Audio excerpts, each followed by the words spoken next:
তো হ্যালো বন্ধুরা, আর দেখো খিচুড়ি বানানো।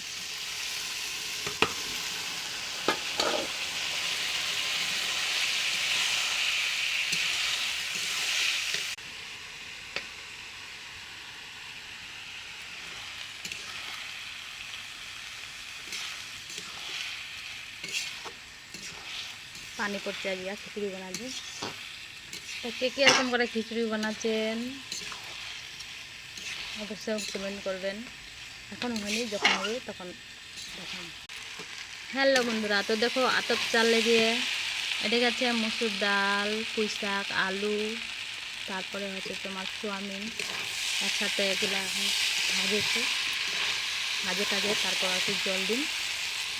তো এরকম করে কে খিচুড়ি রান্না করছেন মন মতন কমেন্ট করবেন। ছোটো ছোটো লুকুল দানা খেতে ভারী মিষ্টি, আর আমার হাতের খিচুড়ি লাগে বড় টেস্ট।